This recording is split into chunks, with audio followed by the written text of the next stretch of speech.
નમસ્કાર મિત્રો, આજના વિડીયોમાં આપણે જેઠ શુક્લ પક્ષની એકાદશી એટલે કે નિર્જળા એકાદશીને આપણે ભીમ 11 તરીકે ઓળખીએ છીએ તેના મહિમા વિશે આપણે વાત કરીશું.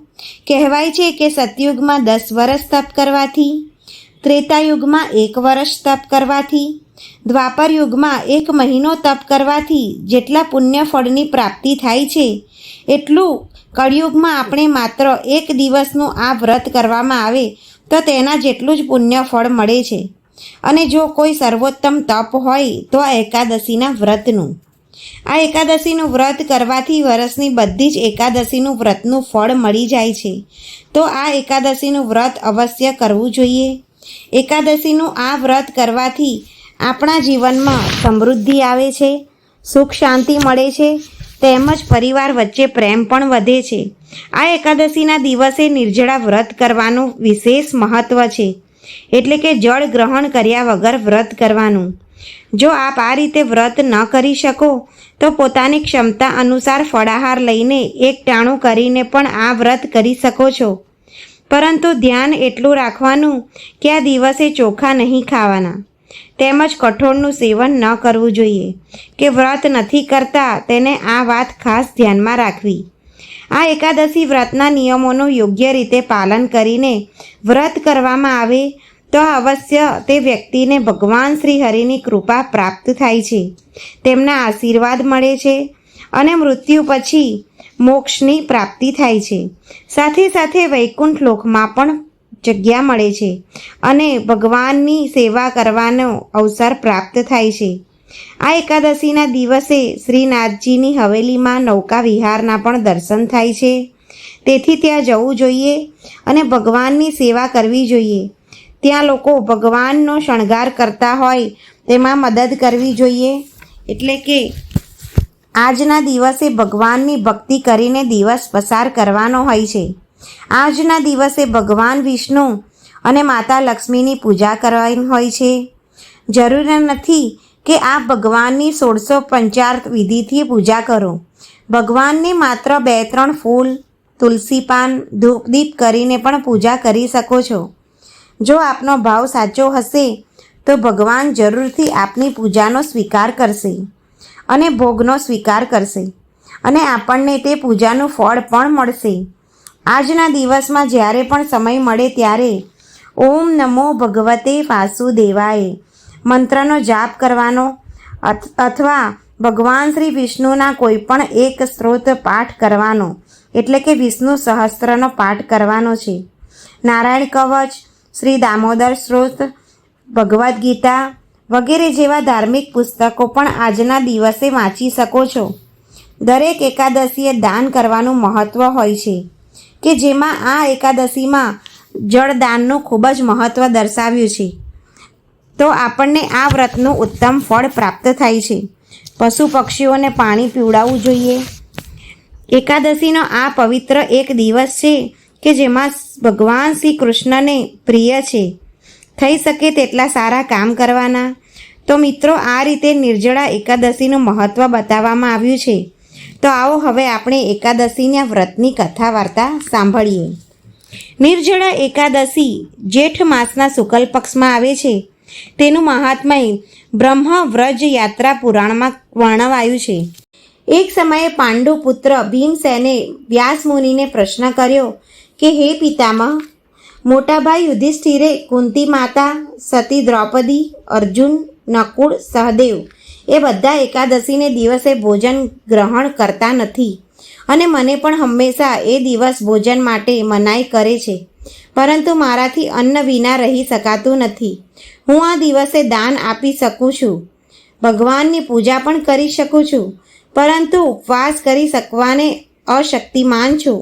મને વગર ઉપવાસે એકાદશીનું ફળ મળે તેવો કોઈ ઉપાય બતાવો.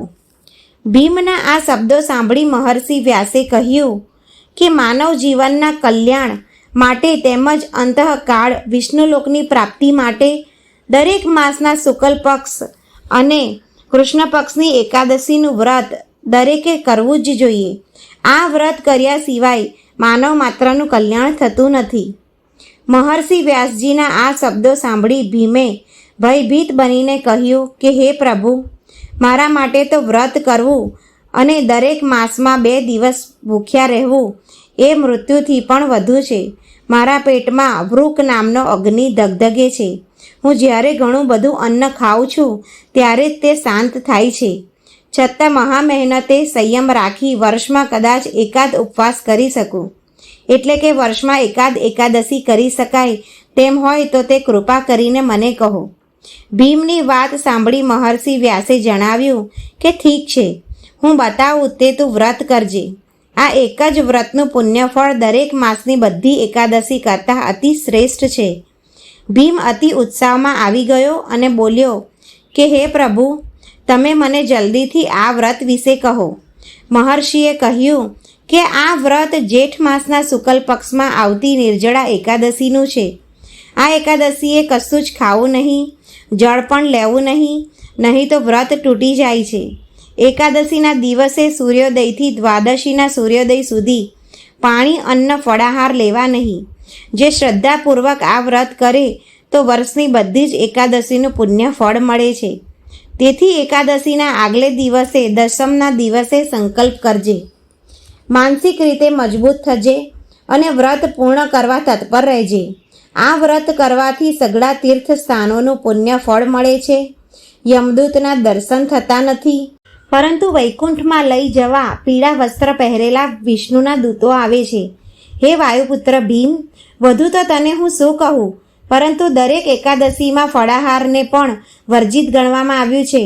તો આ એકાદશી તો નિર્જળા એકાદશી છે, તેમાં તો પાણી પણ લેવાની મનાઈ છે. આમ ભીમે આ એક જ એકાદશી કરી, તેથી આ એકાદશીને નિર્જળા એકાદશી સાથે ભીમ એકાદશી તરીકે પણ ઓળખવામાં આવે છે. બારસને દિવસે સોનાના તાર અંકિત કર્યો હોય તેવી જરી ભરત વસ્ત્રો વડે વીંટળાયેલા ઘડાનું કે ઘીથી બનાવેલી ગાયનું દાન કરવું જોઈએ.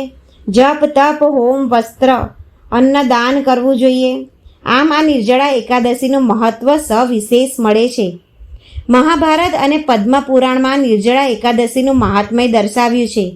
આ એકાદશીએ જો કોઈ પાણી વિના શ્રદ્ધાપૂર્વક વ્રત કરે અને ભગવાનની ભક્તિ કરે તો બધી એકાદશીનું ફળ મળે છે.